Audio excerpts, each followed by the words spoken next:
Hello and welcome to Geeking Out About It. This is our very first episode of Winter Term 2021. Today I'm joined by Mr. Andrew Foran in his first Geeking Out About It appearance ever. Hi, that's me. Andrew is the station manager for KBVR TV this year. And today, he and I are here to talk about Futurama. This is one of my favorite adult animated comedies. It has a really unique premise and just it really stands out in its sense of humor. Now, the general premise of Futurama, for those of you who aren't familiar, it's New Year's Eve, 1999. Pizza delivery boy Fry is delivering a pizza, as he does, when he finds himself cryogenically frozen for 1,000 years. And he wakes up on New Year's Eve 1,000 years later, going into the year 3000. The show was created by Matt Groening. He worked on another little-known show. Probably none of you have ever heard of it, but it's called The Simpsons. And he brought with him David X. Cohen, one of the head writers and producers on The Simpsons at the time. Never heard of this show called The Simpsons. Doesn't ring a bell. Yeah, it's just some, real indie art house type of stuff. Nobody's ever seen it. Now, before we get too far down into the nitty gritty of what Futurama is all about, we're gonna go and introduce some of the main characters. These are the main Planet Express crew, so people who work at essentially Space FedEx. Of course, we have Philip J. Fry, the orange-haired main character of the series. He's not very bright, but he's always up for an adventure, and he generally tries to do the right thing.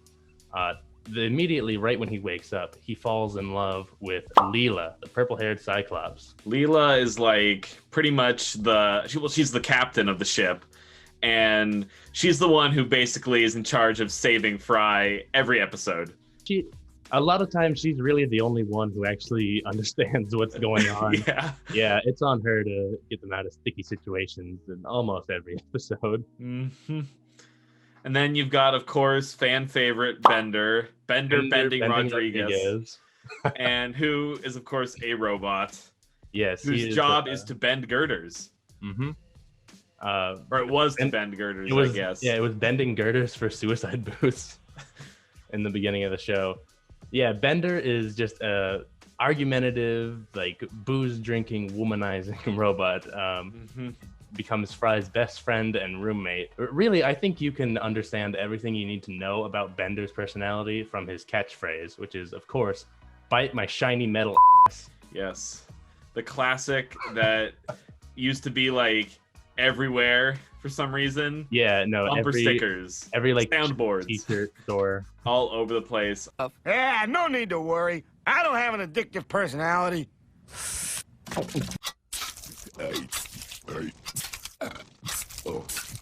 Next up, you've got Hubert J. Farnsworth, who is Fry's great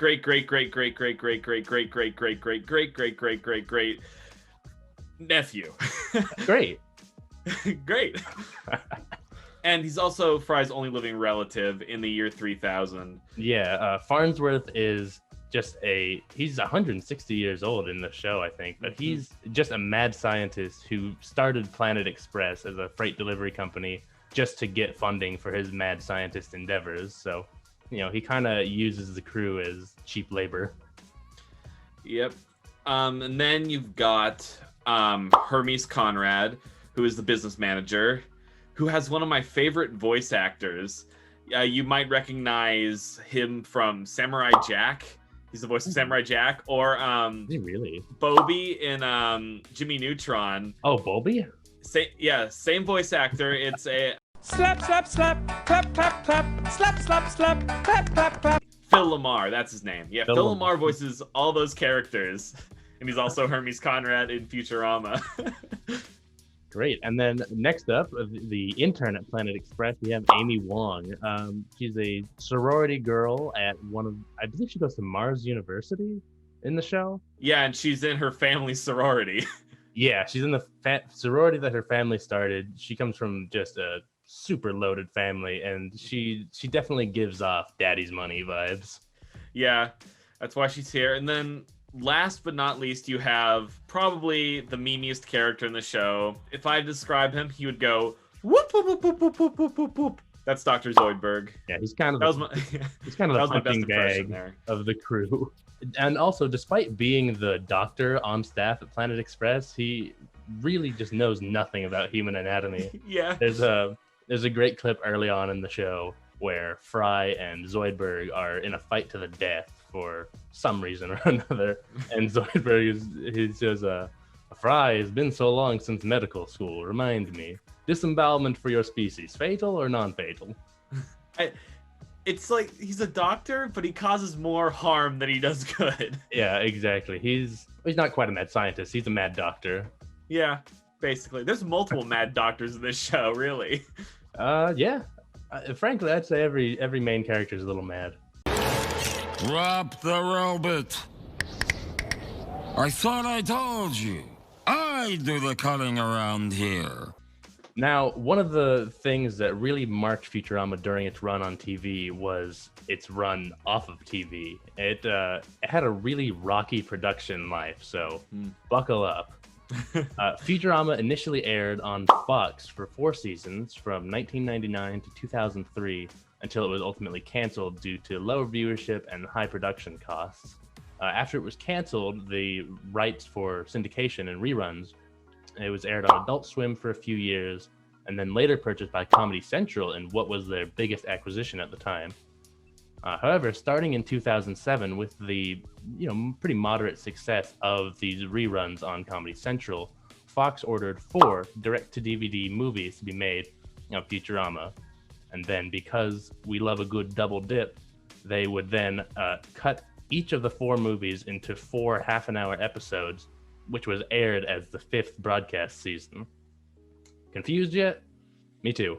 After this strange sort of 5th season, Comedy Central did release 2 more original seasons of the show, with the series finale airing in September of 2013. I remember watching that when that came out. It's kind of like there were a lot of shows in the 2000s that would start and then suddenly end, and then like a few years later they just re-pop up again.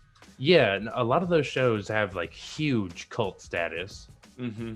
Like Community was another one that had a really rocky production life, and they ended their show on Yahoo Screen, which doesn't exist anymore. Yeah, and then you've got I'm thinking Arrested Development, which went for 3 seasons and then came back on Netflix. Yeah, that was disappointing, to say the least. Mm-hmm. But speaking further on the ending of Futurama, I think Futurama pulled off probably one of the best series finales in television history. It's such a difficult task to end a TV show in a way that will satisfy the fan base, but Futurama somehow managed to perfectly wrap up all of the main characters, arcs to that point. You got to see Fry and Leela live out the rest of their lives together, and somehow it ended in a way that if in the future they wanted to bring back the show for an 8th or 9th season, they could, and it wouldn't seem out of place at all. It's one of those really smart endings where the writers knew what they were doing and crafting it in a way where hey, if this is good enough, we're still here. We're willing to write more. They closed the door, but they opened a window. Exactly. That's the perfect way to put it. Now that we've covered the long, strange trip that was Futurama's broadcast history, let's jump into some of the defining traits of the show that really make it stand out from anything else on TV at the time and even to this day. Of course, the elephant in the room is setting of the show. There's, of course, a few shows that take place in the near-ish future, but not many that take place 1,000 years in the future. And this time frame, being so far in the future, really opens up a lot of interesting locations that can be visited by the show, themes and ideas, as well as just interesting technologies and sort of MacGuffin-y type objects that get introduced under the guise of future technology. And it's basically, if you set a TV show in the modern times, you're kind of limited to what you have going on. You have some sort of suspension of disbelief, but when you set your show so far in the future, pretty much the sky's your limit. You can make that future what you want it to be, and the writers obviously did just that. Exactly, and that's another thing of being just that far in the future, because there are other shows that took place in the future during their time, but now we've started to catch up The biggest one that jumps to mind is How I Met Your Mother, which is told from 2030, looking back at the early 2000s, which now we've gone past some of what was the future. And you think about like Back to the Future as well, which the future was like 2015. Well, Yeah, the future was 5 years ago. we don't have flying cars yet. Damn shame. Another thing that stands out about Futurama is its writing and its just general sense of humor. Even though it was created by the obviously Matt Groening, creator of The Simpsons, and a lot of the Simpsons alumni, it has a very different feel. Of course, a lot of the character models still look the same just because of Groening's art style, but the way that the characters interact with each other and with their environment really makes it stand out. It has I think it's fair to say it has a much darker tone. It's a more mature comedy. And I think that it just goes to show like the channel that the shows were on as well. Like the fact that Futurama was eventually taken by Comedy Central, which is a much more like adult channel compared to Fox, where The Simpsons remained. It seems to show like how the two shows went in different directions almost. Yeah, no, Fox hated this show because Groening wanted the same deal that he had on The Simpsons, where they wouldn't interfere at all. But look what we got. As well, the setting also plays into how the writing unfolds, because they're just two different settings. Obviously, the Futurama and The Simpsons. It would feel super strange and out of place if Bart and Homer rolled up in a spaceship and started traveling around the galaxy, just as it would feel weird if, Bender and Leela were at a nuclear power plant or hanging out at Moe's Tavern. And I think that it just goes to show that I think Groening wanted to like stretch himself from doing that sitcom sort of thing to expanding on that idea and taking it to somewhere much more extreme, I guess, and seeing what he could do with that idea. He really wanted to make something unique, and I think he knocked it out of the park. One thing about the show that really jumps out, even to a first-time viewer, are the different animation techniques used in the show. Part of the reason why this show was so expensive to produce was because it utilized a lot of 3D animation. Most notably in the opening sequence of the show, the spaceship is flying through the streets of New York, and that's all 3D animated, as well as like many of the scenes in space or with spaceships flying around and things exploding. That's all computer animated, which it holds up really well. It's a stylized look. And it just really shows like a growth as well in Groening's technique, where he started in this 2D plane and now his ideas have expanded into 3D basically. And in what year did The Simpsons start? Was it? Oh man. God, it was like 89, I want to say. Yeah, so 10 years later, basically. I feel it was earlier than 89 though. No, it was 89. It was 89? Nailed it. Dang. Yeah, but 89, like 10 years later, as a creator, his style has changed and grown, and so it's cool to see that, like, what it has become. And the thing is, this 3D animation still looks good because they somehow managed to mirror the 2D look of everything. So nothing feels out of place when it jumps to 3D for an establishing shot of the Planet Express headquarters, and then you see the two-dimensional characters. And of course, those changes were even more pronounced once the series jumped from 4:3 to 16:9 for its later seasons. You get more space to work with. I mean, I remember growing up, I had a 4:3 TV, and I would watch shows and stuff. But then it's crazy how much just that change of aspect ratio adds to like the possibilities, I guess, of the world. You could say it really opens up a lot more.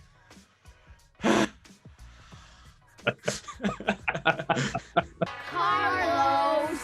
And in addition to the main Planet Express crew that we see in every episode, there are a few recurring side characters and villains that we thought were worth mentioning as well. Number one on that list is Zap Brannigan, the charming space captain who also is in love with Leela, but Leela's not having it at all. And who's basically like a parody of Star Trek in of itself, where he tries to keep this star log going at times, and it's like, I feel like the character was made to make fun of Star Trek, but also like incorporate some of that future tech in there. Oh, he definitely was. He's definitely very egotistic. One of his first introductions, he's bragging about some conquest on a planet with a bunch of murder bots, and he's like, I found out that each robot has a designated kill counter, so I sent wave after wave of my own men until they all just shut down. Of outsmarting them. Wow, I never would have thought of that. You see, killbots have a preset kill limit. Knowing their weakness, I sent wave after wave of my own men at them until they reached their limit and shut down. Kif, show them the medal I won. And I guess like in his mind, he's so much bigger than everyone else, but he is like the dumbest person. Right, even within his own ranks, like everyone on his ship hates him, especially Kif. Yes. Alien first mate, who later goes on to date Amy Wong on and off throughout the series. It's weird because if you think of the show as being a Star Trek clone at some places, Kif would have to be like Spock, but also Kif isn't Spock. Yeah, I'd say he more reminds me of Data. Just from the I guess that makes from sense. The little bit of Star Trek I've seen. That makes sense. I think just like the whole it's the the Nimbus is the name of the ship. Yeah.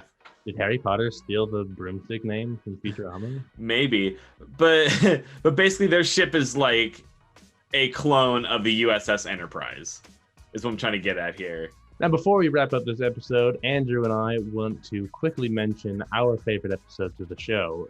Andrew, would you like to start us off? Yeah, so I think my favorite episode I've seen it's season 2, episode 14, and it's called How Hermes Requisitioned His Groove Back. And I don't know, I think it was one of probably the first episodes I ever saw, because growing up, Futurama was one of those shows that I saw a lot in hotels as opposed to watching it like on my own time, mainly because like by the time I was old enough to be watching it, it had already been canceled and stuff. So I would see those reruns when I was staying in hotels. And I just have really fond memories of that episode. It features one of my favorite locations in all of Futurama, Spa 5, the spa/forced labor camp. And I think it's just a really, really funny episode. And I just appreciate, I guess, like the memory that I have of it growing up. Yeah, exactly. That's why I like mine as much. And then my favorite episode of the series is called 300 Big Boys, which in DVD order is season 4, episode 11. This is actually one of the episodes where they don't go on any adventure at all. They stay on Earth in New York. But basically, everybody on the Planet Express crew gets a $300 tax return, and the episode is just them getting into wacky adventures and seeing how everybody spends their money. So Fry tries to drink 100 cups of coffee. Bender attempts to buy like a $10,000 cigar, but then buys $300 burglary tools instead. And it's neat to see how each character's separate story intertwines at the end. Yeah, definitely. That makes me think of that one Simpsons episode, the famous one with steamed hams in it. Where it's the same basic premise of a bunch of different stories that all end up intertwining together.